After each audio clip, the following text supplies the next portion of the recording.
This is the 46 of 46 podcast summit session, where we'll talk all things Adirondack, backcountry, and beyond. From high peak stories and adventures to trail tips and tricks, we'll dive deep into the heart of these mountains and the people who passionately climb them. Adirondack maps and spruce traps to bushwhacks and backpacks. It's all here on the 46 of 46 summit sessions.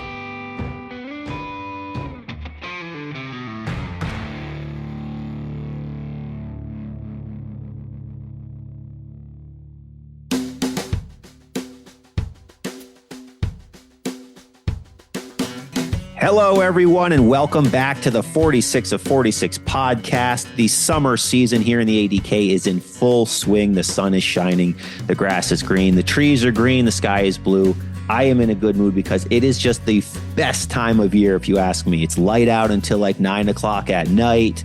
The days are long. Oh my God, summer is here, everyone, and summer means adventure, and that's exciting. So I'm pretty excited about this time of year. But this week on the Summit Sessions, I have Erin Tobin here, and we're going to talk about what she does. She works for the Adirondack Architectural Heritage. I'm going to start highlighting different organizations around the park so that you know who is doing what to better the Adirondack Park. That's why we're here. That's why you listen to this podcast. That's why I do this podcast, is because we all want to see the park better. We want to experience it in our own way. And that is what brings us together. So it's time to start knowing about the different organizations around the park, what they're doing and what they're doing to better the Adirondack Park, and how you can even be involved with one of them. We're going to learn a lot about that. The Adirondack Architectural Heritage, also known as AARCH, is the nonprofit historic preservation organization for the Adirondack region. AARCH was formed in 1990 with a mission to promote better public understanding, appreciation, and stewardship of the Adirondacks' unique and diverse architectural heritage.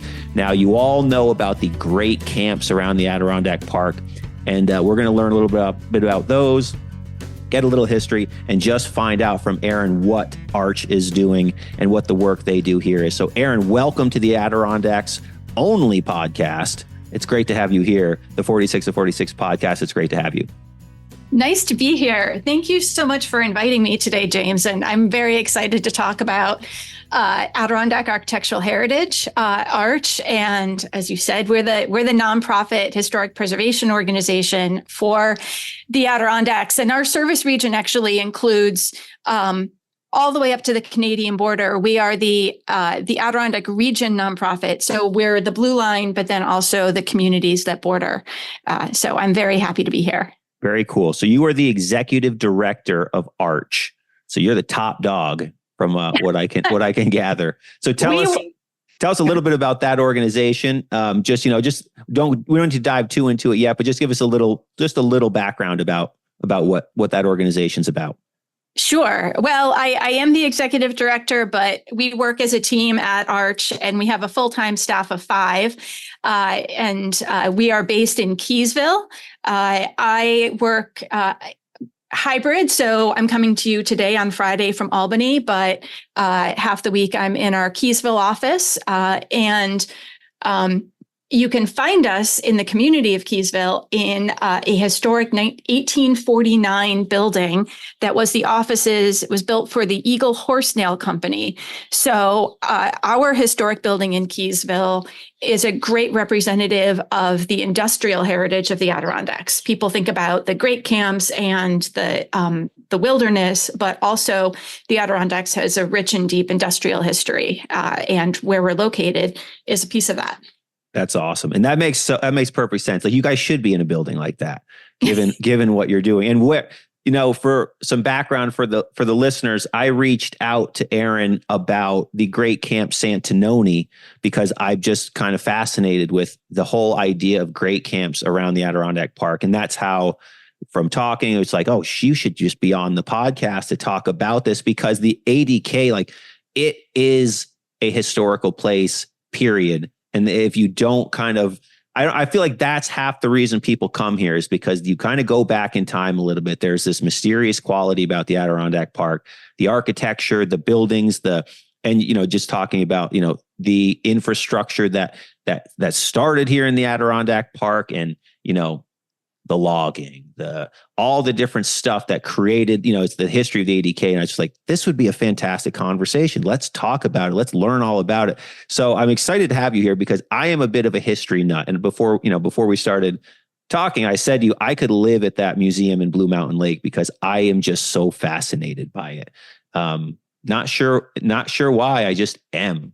And I feel like this sort of historical talk is of interest to pretty much anyone that comes here beyond the casual. I've been up there once or twice, for like quiet, like the people that come up here constantly. I think that historical quality is a big reason they come to visit the Adirondacks. Well, and I think, one of the things that makes the Adirondacks special and different is this marriage of the wilderness and the human communities that have been there for millennia, really. And that intersection is what makes my job very interesting. And I think what makes the park such a special place.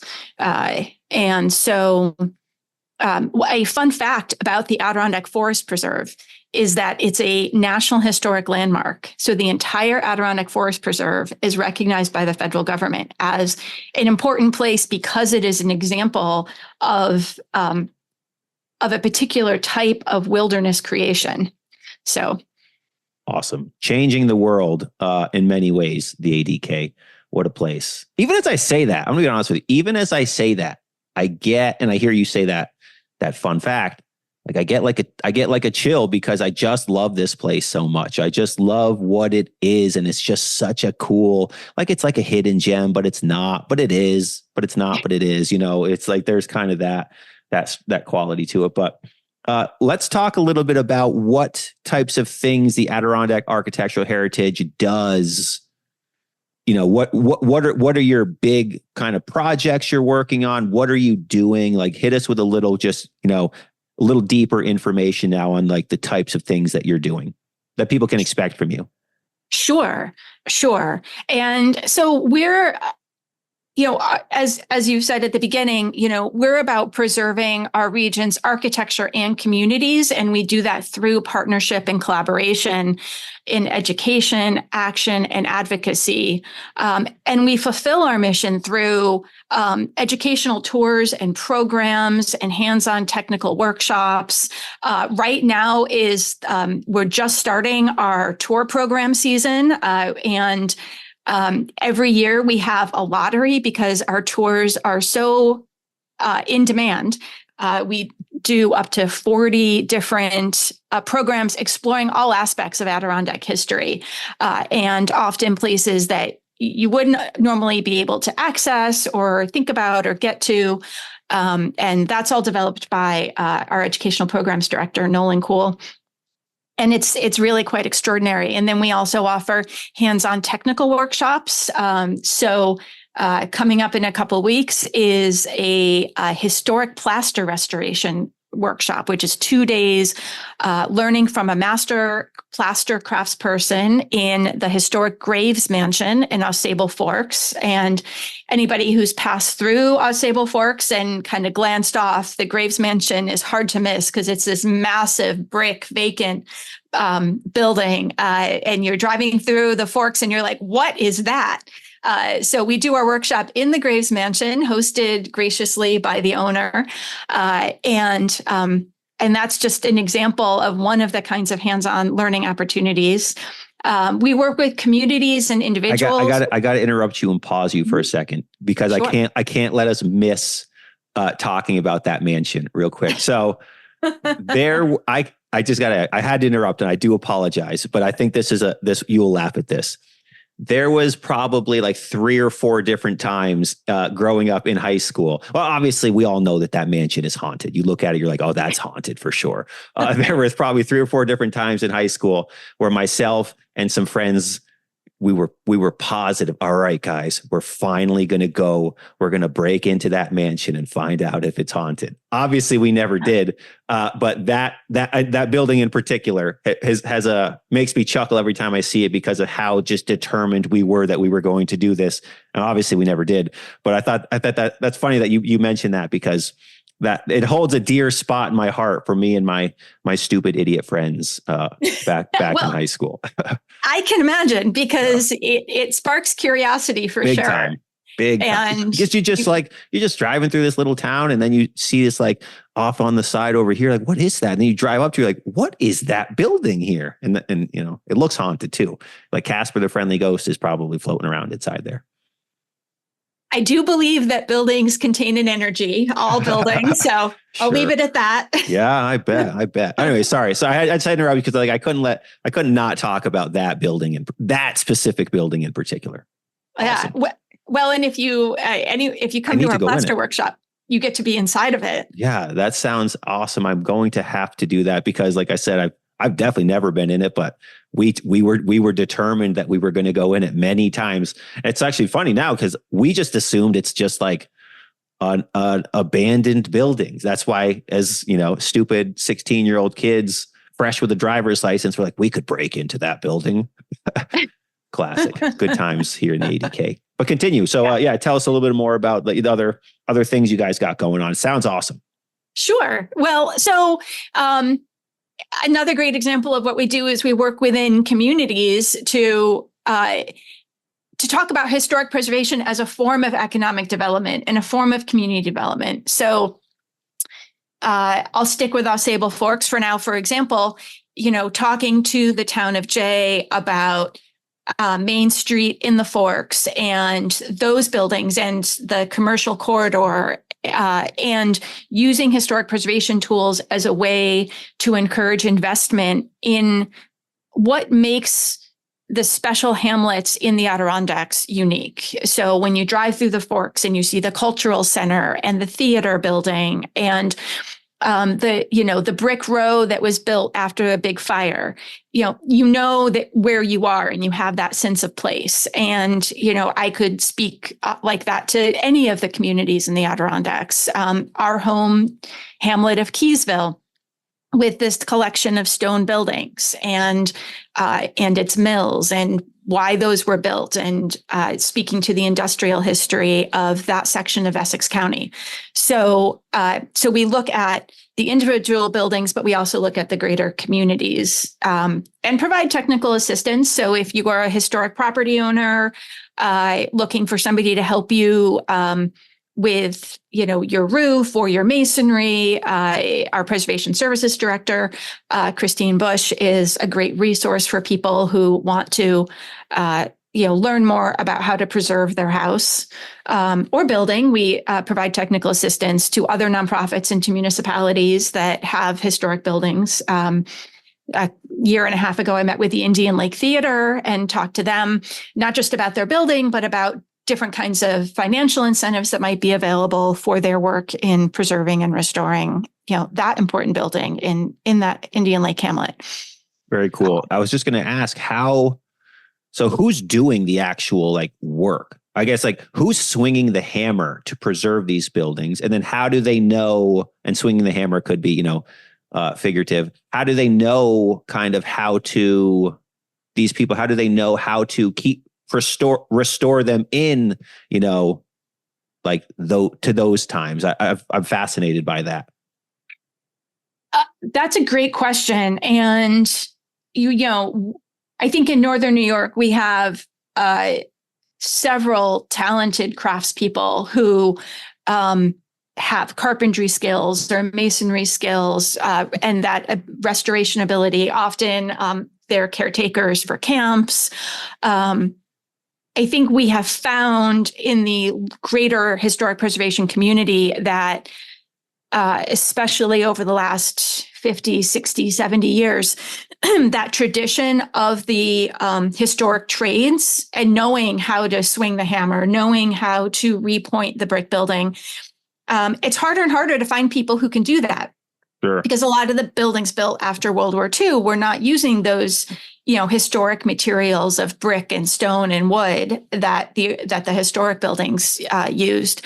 So that's one of the reasons why we have our hands-on workshops. I think that's something that the preservation community at large is working on, how to address that shortage of traditional trades individuals. And then we also encourage, not necessarily for the individual homeowner, but for the larger buildings, people to work with preservation architects. And there are, specific consultants and design professionals who understand historic buildings and can specify things like what the right mortar mixture is for repointing, and how to properly lay a wood shingle roof so that it can breathe underneath. Things like that there are certainly many contractors and craftspeople who already know that, but for those who don't, that's why it can be really important to have a preservation architect or somebody who can write those specifications. Yeah, cool. Yeah, and that's what I was curious about, because it's such a specific thing to know how to do, so that it is, because you're trying to make this what it was before. We're not trying to like hodgepodge today's, I guess we'll say carpentry things versus like what it was before. We want the construction to be kind of authentic to the time period. And one of the reasons I ask is I actually have a friend who I grew up with who actually is from Vermontville, but he lives in Massachusetts, and his entire business is restoring like buildings from the 1700s and old barns from like the 1700s in Massachusetts. So I actually hear from him often about these very specific types of tools that they use, very specific types of architecture and like techniques that they have to do so that it is authentic to the time period of the building there, or like the person's barn that they're restoring, or all these things. So I hear about that a lot, which is why I asked, are there people in the Adirondacks who like, that is kind of their specialty, that to make it what it used to be. So that's why I was curious specifically about that, and who's here doing that sort of thing. Yeah, well, there are definitely a fair number of folks here who are doing that, working in those spaces. No, that's great. I love to, because we got to preserve. That's obviously what your whole organization is about. So very cool. Now, what are some other events that you guys have this summer? So we've got some workshops, we've got some things. What are some other things that you have coming up? Sure. We have in August, we have our annual summer celebration, which is our annual benefit. And this year it's on August 11th at 2:00, and it's being held at the Keene Valley Country Club. And if you know the Keene Valley Country Club, it's not like a fancy golf club. It's in the heart of Keene Valley, right along the banks of the Ausable, and it's a wonderful community resource. So and historic. It's listed on the National Register, a designation that AARCH wrote the nomination for that designation. And that's an opportunity for our members and friends to come together, but we always have it at a different location and feature a different historic place around the Adirondacks. So last year we were in Lake George at the Weowaka Center for Women. The year before that, we were at Northbrook up on in Paul Smith's, and we move around the region. So that's one of our events. And then we close out the season with our annual awards program. And this year, our awards program will be at War Cannon Spirits in Crown Point, winner of one of our preservation awards last year. And that features wonderful historic preservation projects from all over the Adirondacks and our service region. So we like to, again, we move around for that because as you know, the Adirondacks is big and we want to have kind of equal opportunity representation around the region. Yeah, no, that's great. I mean, it is big. I find all the time thinking to myself, even just like as a podcaster, it's like, I'm always here. I'm here in the High Peaks region. This is where I live, right? But this is just one little sliver of what the park is. You drive multiple hours and be in a totally different part of the park, same place, totally different vibe, different story to tell. And I'm always, I get down on myself because I'm like, dude, I gotta tell stories from other places more too, because, I tell them from where I live, like this is obviously where I live. So it's so interesting. The more you explore the ADK, the more you find appreciation for it, for starters, but you do see these little nooks and crannies of just totally different types of, experiences and types of history and buildings too. The same thing. It's just such a vast place. And for people listening, if you do want to see more about this website right now while you're listening to the podcast, AARCH.org is ARCH's website, in case you want to check that out while you're listening, AARCH.org. And I'll throw that in the show notes as well.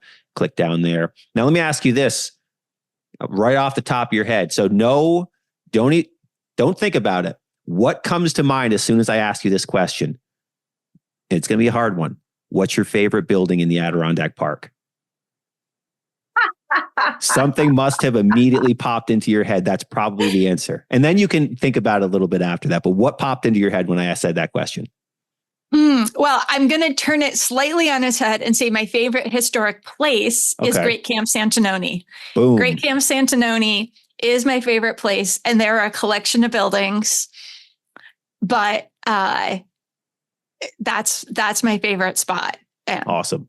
So let's talk about Great Camp Santanoni, because again, that was how we actually first started talking to begin with. I follow the Instagram page. I've just always been fascinated by these great camps. Because it just goes along with the history. It's like people came up here, they got away from the city, they came up here, then they had these big camps. And it's like, man, how did they build these? I mean, it's the same thing. Like, how did they build the pyramids? So it's like, how did they build these huge things? Like, billions of years ago, obviously not billions, but you know what I'm saying? And the same thing with these great camps. It's like, holy crap, this is absolutely amazing. How are these buildings built way back in the day when, my father's a contractor, I'm pretty handy myself. I know what tools we have at our disposal, and these things were not obviously available yet. You see these buildings, you're like, whoa, or these camps. It's like absolutely amazing.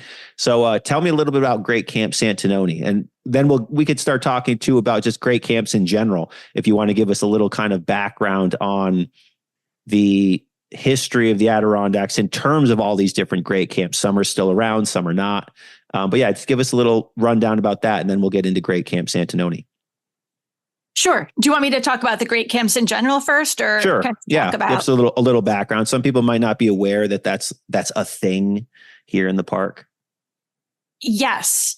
So I'm going to be very general Sure. because this, there are multiple books just written about the great camps of the Adirondacks. But I would say that the term Great Camp, and there is actually a full National Register document called a multiple property documentation form, a thematic nomination about the Great Camps of the Adirondacks and their historic significance, and the evolution of the building type and how they were built specifically to integrate into the natural environment. So when you think about some examples, Great Camp Sagamore is another wonderful example of a great camp in Racket Lake. And these were getaways built for the wealthy elite in the latter portion of the 19th century. It was a way to escape into nature. And if you think about, for example, the mansions in Newport or on the North Shore of Long Island, the architecture and the style and the setting of these great camps is very, very different. And that's where I go with the integration into the natural environment. And really, and I'm just going to pull up some references here, mm-hmm. But so it's really about the, sorry, I'm just going to pause. Can I pause for 1 second? Of course. Totally. All right. Because I want to pull something up that I thought was open and is not. Totally good. Totally good. Yeah. And as far as the great camps go around the Adirondack Park, there's some that are still there today. There's some that are unfortunately kind of like falling apart.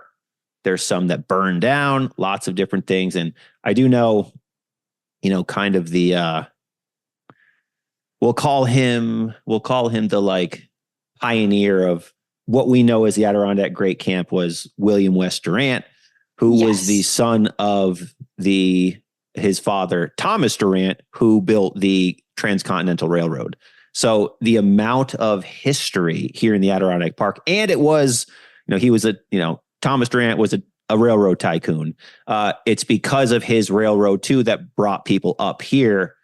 It's amazing that the same person that brought people, that basically connected the East to the West in the United States after the Civil War, also brought people to the Adirondacks. Just amazing when you stop to see and start to think about and learn about who the players that helped make this place what it is.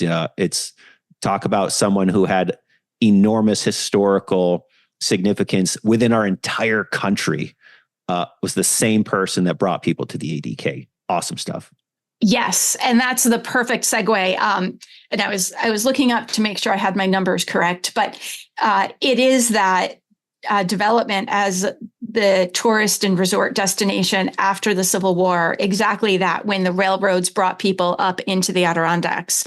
And the fact that I wanted to look up to get correct was that between 1856 and 1900, so in that second half of the 19th century, the number of summer tourists in the Adirondacks went from 3,000 to 250,000.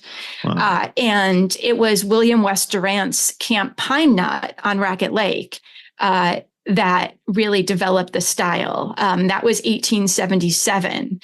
And there wasn't really a precedent for an Adirondack summer house before then. It was, as you say, William West Durant who developed that style, different from, at the time there were hotels in the Adirondacks, but they were more your typical wood frame, clapboard hotels.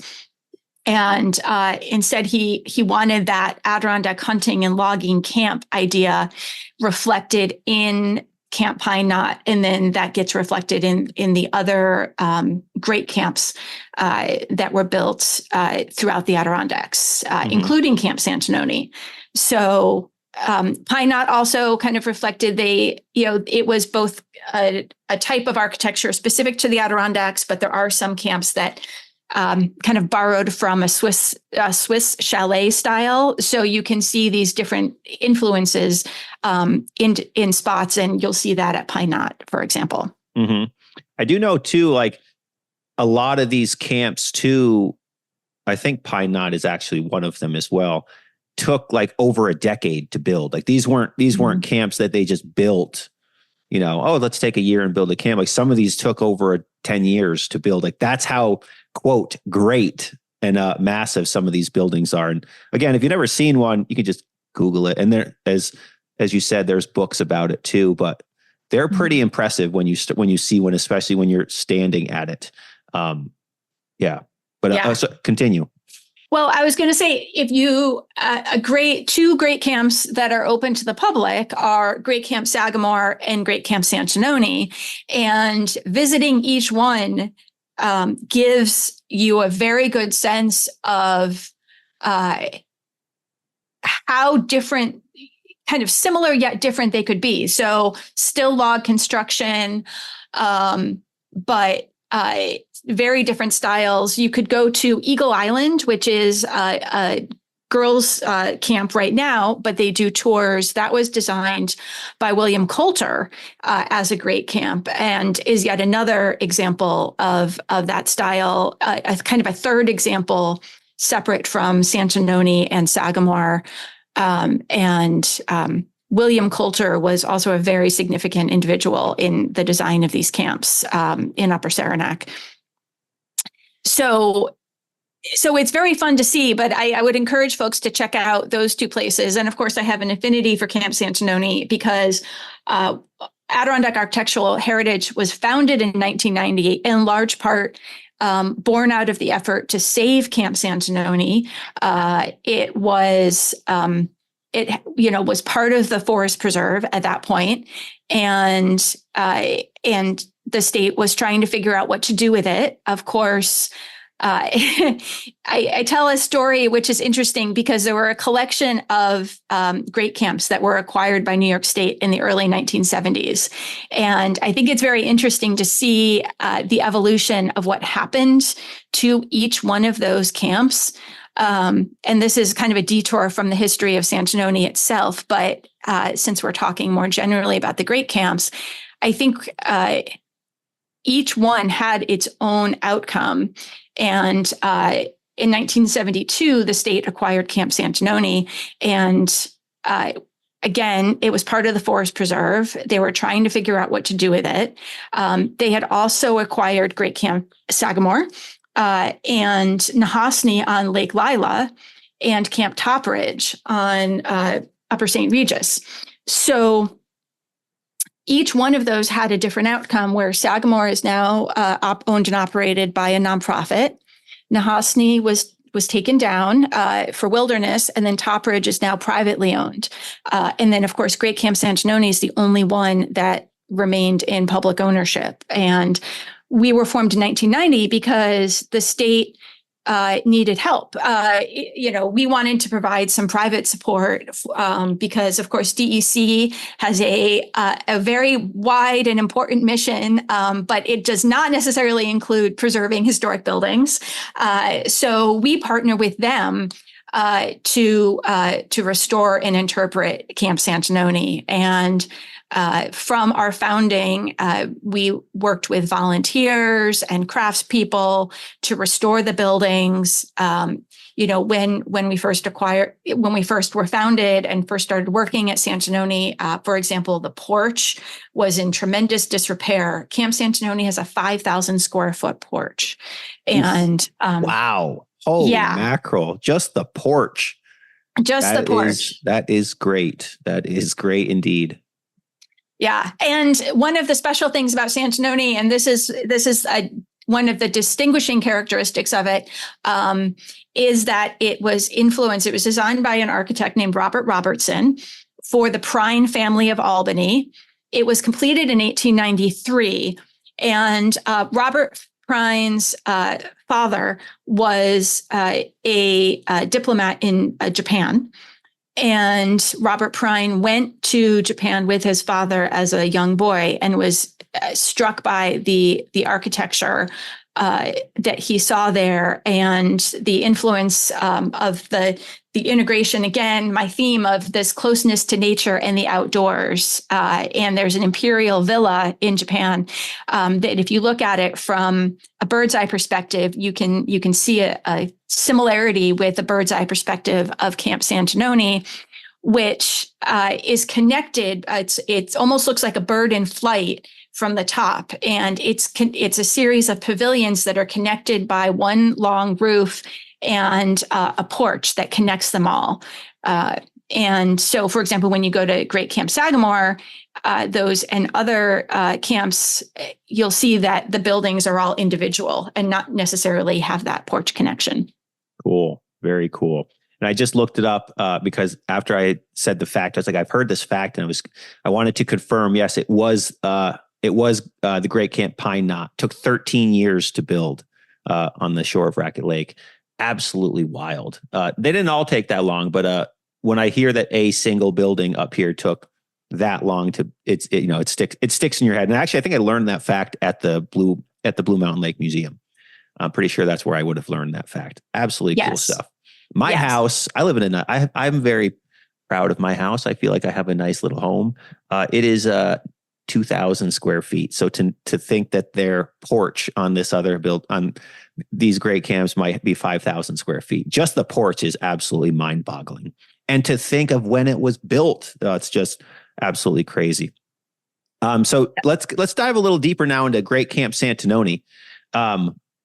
What is it? Actually, I was going to ask you, what is it that makes it so special to you? But I actually want to go even further back, because so AARCH was founded kind of in an effort to save the Great Camp Santanoni.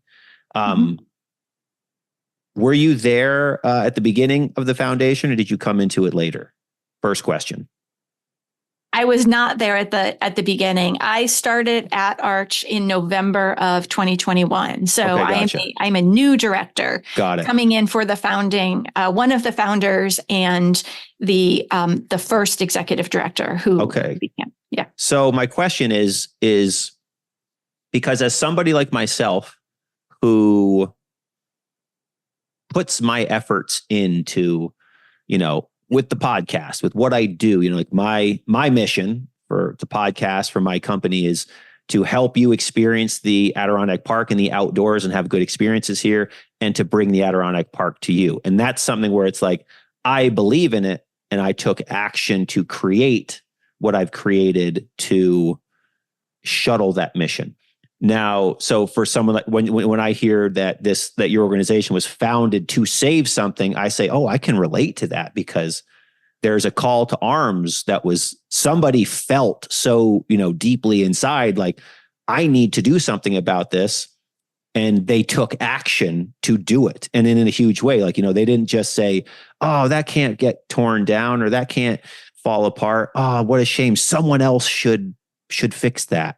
How often in life do we say, like, oh, somebody should do something about that? But then how often do we say, no, I'm going to be the one to do that? So when I hear that that's how this was found, your organization was founded, I say, oh, I can really relate to that kind of instinct. So I guess my question is, and you might not know the answer, but what was the kind of catalyst where the person went from this shouldn't happen to, no, I'm going to do something about this? And now look at how, obviously when they decided, okay, we need to save this camp, and you started this organization, and look where it is now, 25 years later.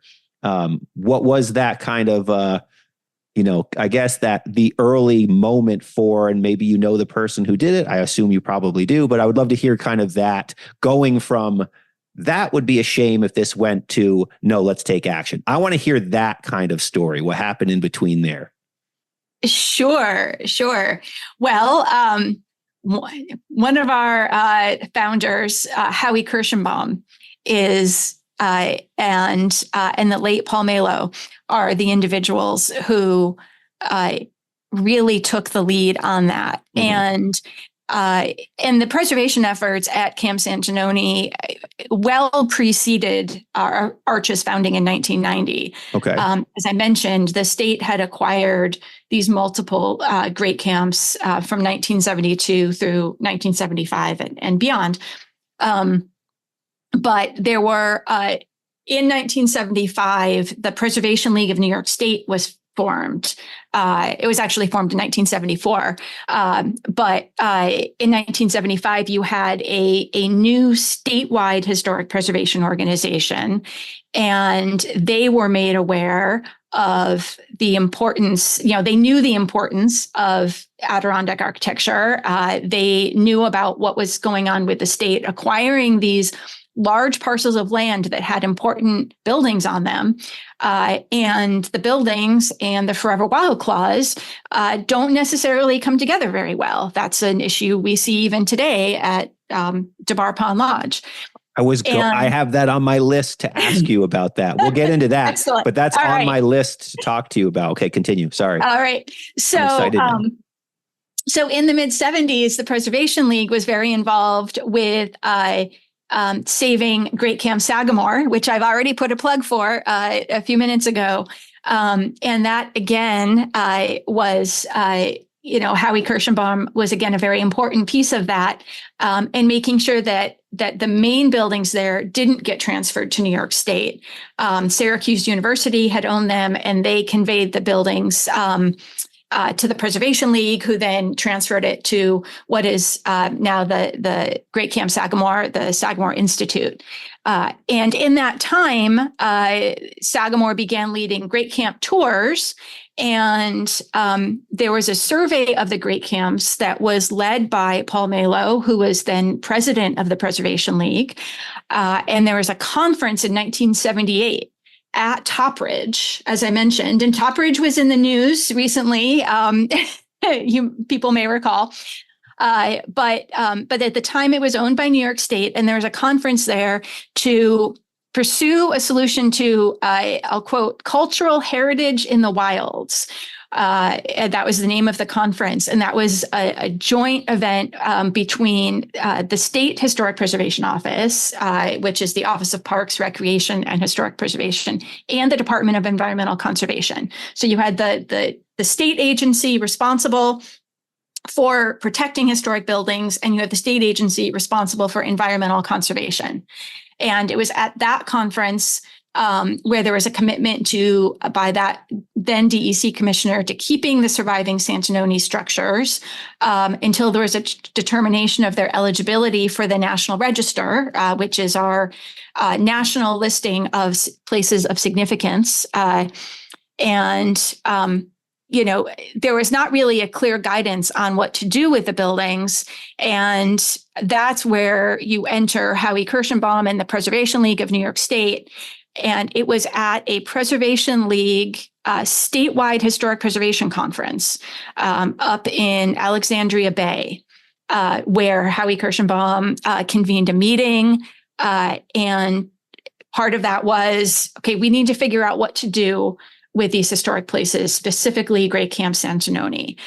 So that's 1990. The state had acquired it in 1972. In those years, trees began growing. As I said, the buildings were deteriorating, and something really had to be done. And so going from somebody should to we will is that seminal moment at the Preservation League conference in Alexandria Bay in 1990. Very cool. Yes. And it did. It was done. And those buildings are now still there and still a public resource. But it is really fun to hear from people who used to go visit. It was still open to the public and on public lands before 1990. So I love hearing stories from folks about going into Santanoni in those times and seeing what it was like when it was not really run as a historic site. Mm-hmm. No, that's great. That gets me so fired up and excited, because I just love when people take action to do what they kind of feel in their gut is something they need to do. And as somebody who obviously is pretty into the ADK, I love hearing that story. So you mentioned, sorry, go. I just want to say one more thing, because I kind of gave you the nonprofit piece of that Saving Santanoni story, but there's another incredibly critical component that's really the third leg of the stool of the Santanoni partnership, and that's the town of Newcomb. And I would be remiss if I didn't note the late town supervisor, George Cannon, and his vision for the importance of Camp Santanoni as a draw for his community, to bring people to the town of Newcomb, to encourage heritage tourism and the significance of that site. And just as it wouldn't be here today, but for commitments from the state and AARCH and the Preservation League, it also would not be here today, but for the town of Newcomb and George Cannon's efforts and drive. And I never had the fortune to meet him, but oh boy, his legacy lives on, and the town remains a very important partner in saving and preserving, ongoing efforts at Santanoni. Awesome. Love to hear that. I'd love to hear that these things are team efforts and different people coming together to, again, for the betterment of the ADK and what this place is and represents. So hit me with some more information about this Deborah Lodge situation we have going, because it's kind of been ongoing for quite some time, probably way longer than I realized. But we used to go out there probably like twice a summer. We would go out there, walk around, just be on the property, go to the pond. The pond does have leeches. If you do go out there, careful. It is filled with leeches. We learned the hard way. There's Deborah Mountain right there. You can hike. But the property is so great. It's so great. The building, it's just to see it kind of disheveled is a bummer. It's just a bummer. But what is the current status of the lodge? And then does your organization have any work within, with that building in particular? Sure.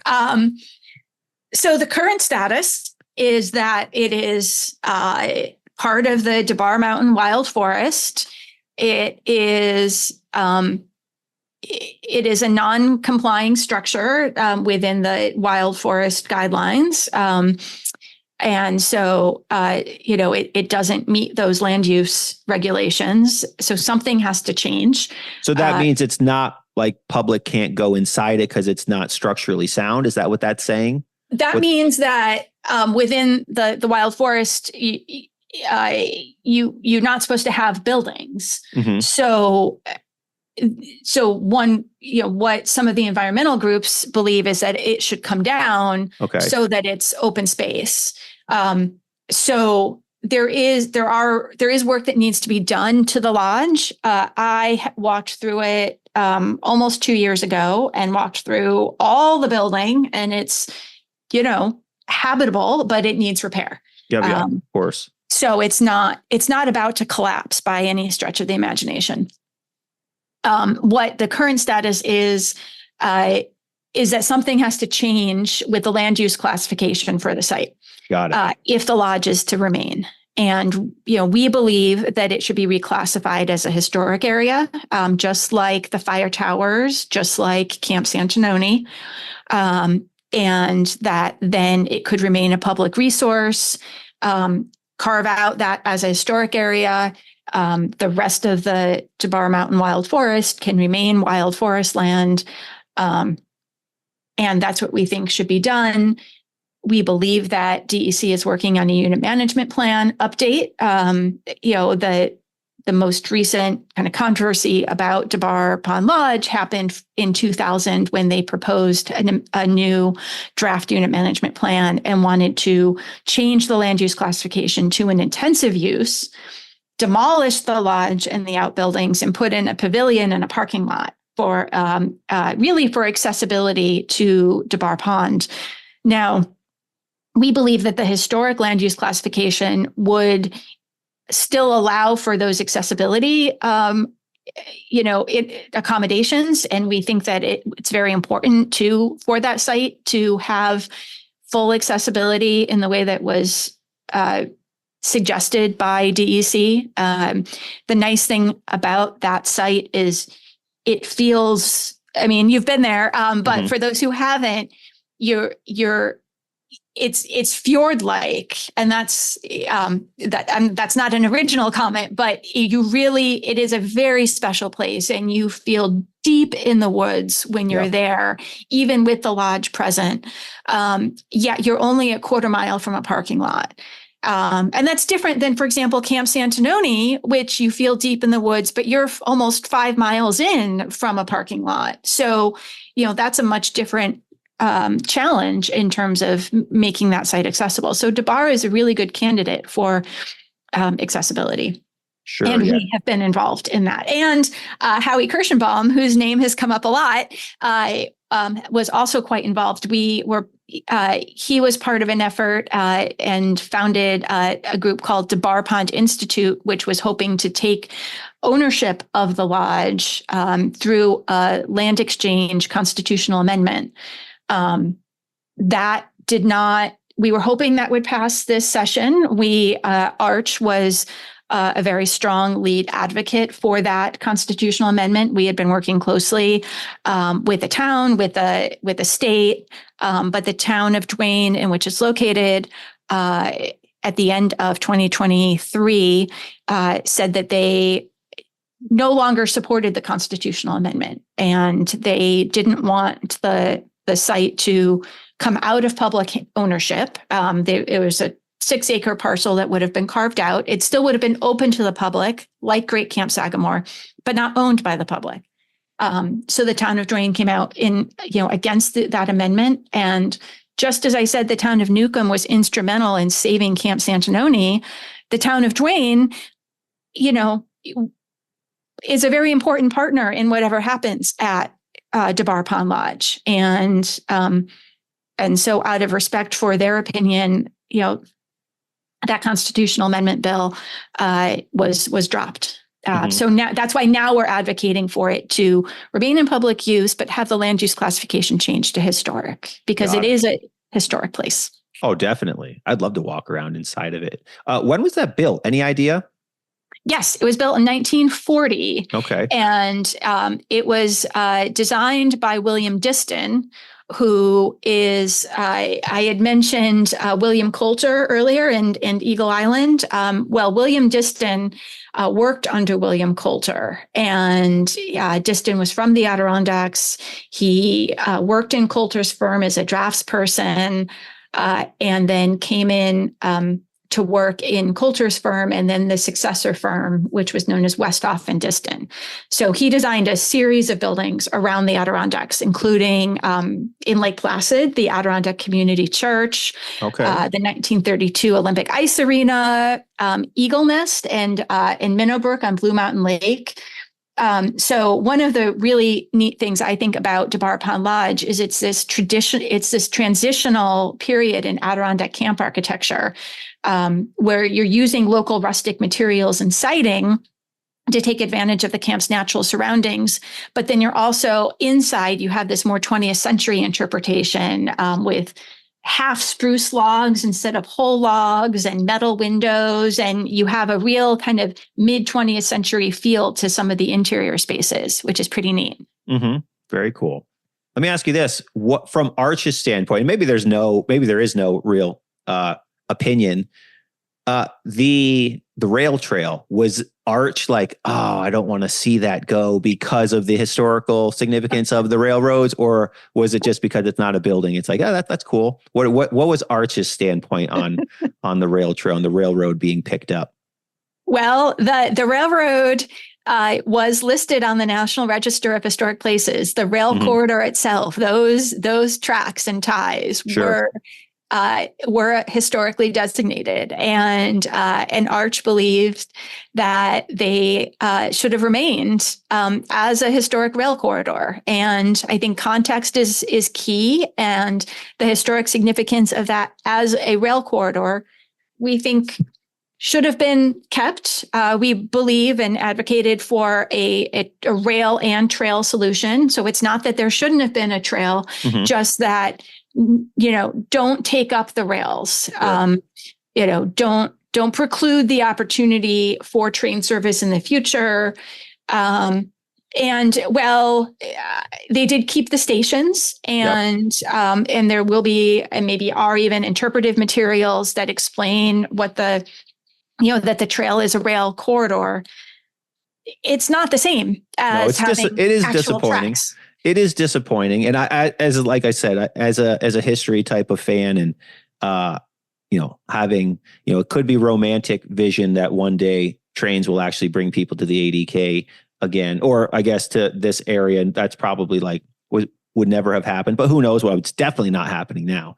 And as somebody who has always been why I know who, Thomas Durant is because I actually like railroad history, because it's like what kind of started the United States, the Western expansion after the Civil War is like a time period in history, that American history, that I'm like really into, that whole concept and railroads and it changing everything. And I was actually quite disappointed to see it go. And I didn't take a railroad tile or a railroad spike. I did not take a railroad spike, everyone. For the record, when they pulled up the rail trail or the railroad, I did not take a piece of that history.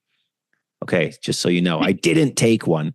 But yeah, I really like railroad history. But I was actually bummed to see it pick up too. And I get both sides of the argument. Make it something that people use. And I mean, we use it with our kids and their bikes all the time now. But it is just like, oh man, this was, because I've seen these railroad here my entire life in Lake Placid. So it's like, it is a weird thing. And to know that history of what that represented in the ADK is just gone now, like gone. It is, I found personally that it's kind of a bummer. And I think what you talked about, whereas if it was like both, now we really win. But now that that's just gone, it's like you just wiped out a huge part of history that is, again, a bummer in my opinion. But now it's just like, it's another trail. But again, I use it. I'm enjoying it for what it is, because yeah, it's a bummer it's gone. But all right, so now I'm going to use it because here it is. But I had a feeling that you would probably have quite an opinion on it. So I appreciate your answer. I appreciate your candidness on answering that question. Yes. And I'm with you too. Now that I was actually in Tupper Lake yesterday, where the trail and then the rail that will come up to Tupper Lake are come together, and said almost exactly what you just said. We fought to keep the rail. We fought to keep the authenticity of that railroad corridor. Now it's a trail. Let's really make the best of it and make sure that what is left remains and is able to be understood and interpreted, and for the better of the communities through which it passes. I have no idea. And I've actually tried to find out more information, but I've yet to find the right person. You might know. But I would actually like to know a lot more about what the plan is with the rail trail, because I know people have talked about like it being this big bike packing trail and maybe lean-tos being put out, like lots of stuff. I've heard people talk about lots of stuff. I have no idea who is involved in any of those decisions or that stuff and what actually the vision is for it moving forward. But I do feel it has the potential to just be like a legitimate historical tour through the history of the Adirondacks Park with just some like nice signs placed in different spots, telling you different information. I feel like it could be a really, what's the word? When you're like involved while you're doing something, listeners are probably like screaming the words that I'm looking for right now. Experiential. Yeah. Well, it would be you would be experiencing something as you go through it. And like being taken back in time. I know there was talks with creating something like that in Lake Placid. I run a hiking challenge called the Lake Placid Niner. So I'm part of an organization or a group that is part of Cobble Hills, like New Trail and whatnot. And there were talks with that about making like a historical trail taking you from Main Street to Cobble Hill and with like different signs where like you learn information about this, learn information about that. And by the time you get to the trailhead, like you just went on a little trip, through history. I feel like the rail trail could have a similar kind of feel with that. And again, I'm like you, it's there now, it's gone now. The railroad's gone. So make the best of it. And now let's make it awesome for the next 100 years. Cool. Yes. So we'll start to wrap things up here. What are some big things that you guys are working on right now at AARCH for this summer? What are like the projects, like when we get off the phone right now, what are the next projects that you're going to be, working towards, dealing with, doing information? Like what are you guys currently working on? Well, in addition to our summer educational tours, which I mentioned, really a huge piece of what we're doing over the summer. And thank you for pointing out our website, because you can see really the breadth of our programming on our website. One of the great initiatives that we're getting off the ground and has been a focus of our time over the last 6 months and will be through the summer and the year is a new grant program called the Adirondack Rural Revitalization Program. And that's a sub-grant program funded by the National Park Service about investing in rural communities. So we've made those grant awards to 11 projects in every corner of the park, from Fulton County to Washington County to St. Lawrence and Lewis counties. St. Lawrence County, not Lewis. And so we are getting that off the ground and seeing all this great investment in our historic hamlets. We've been talking a lot about the Great Camps, but AARCH also is about investing in our historic communities. So our Adirondack Rural Revitalization Program is one of the big projects that I'm very excited about, and it's a brand new program for us. Awesome. I love it. Now, if people wanted to get involved with your organization, they wanted to donate to your organization because they're on board with your vision and your mission, where can people find you and how can people get involved? Our website is the best way to find us and the best way to get involved. If you go to AARCH.org, you can become a member. You can join our email newsletter. You can give a gift. You can see what we're all about and what we're doing and what projects and programs are ongoing or upcoming.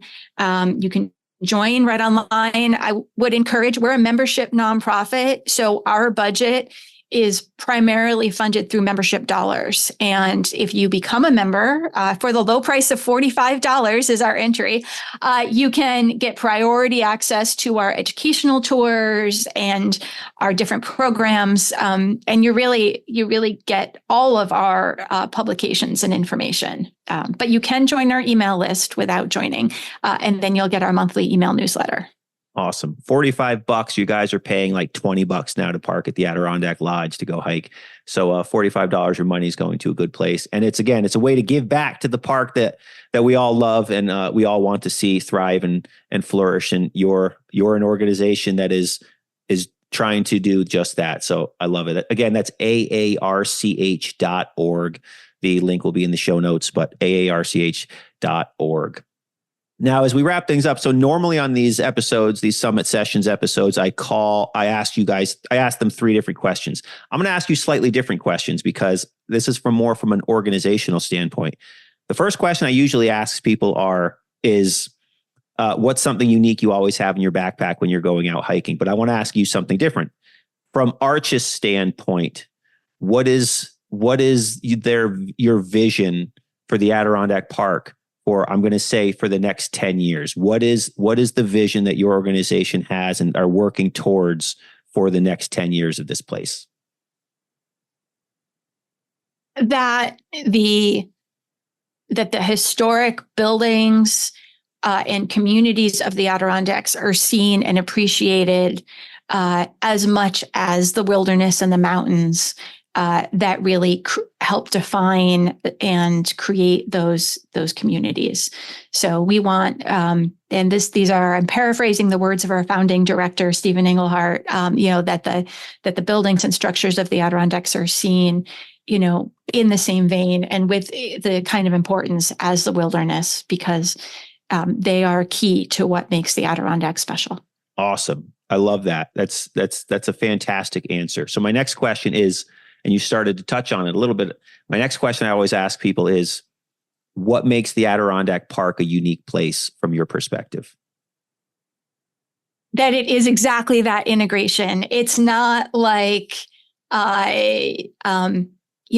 Yellowstone National Park where there's a gate at the entrance and you pay a fee and you go in. And that's one of the things we always explain to people when talking about the Adirondacks, that it's an invisible line, and that line denotes a real caring and attention to preserving our natural resources.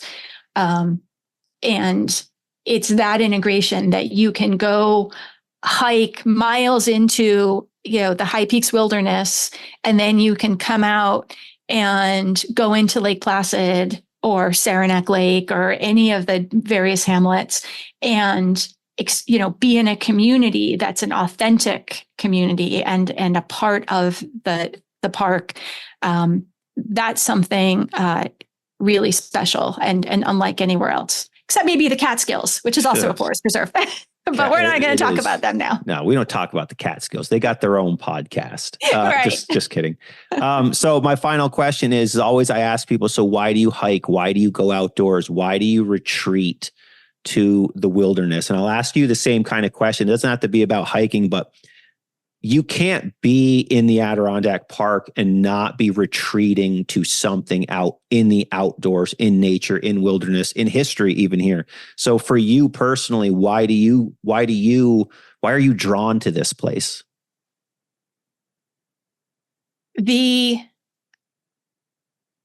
It is the mountains and the wilderness and the extraordinary conservation efforts to keep and protect those mountains and wilderness in a way very specific to New York State. But again, it's also the historic buildings and how the presence of the human created structures help define the wilderness and almost make it more special. So you can sit on the porch at Camp Santanoni and hear nothing but the wind in the trees and the loons on the lake.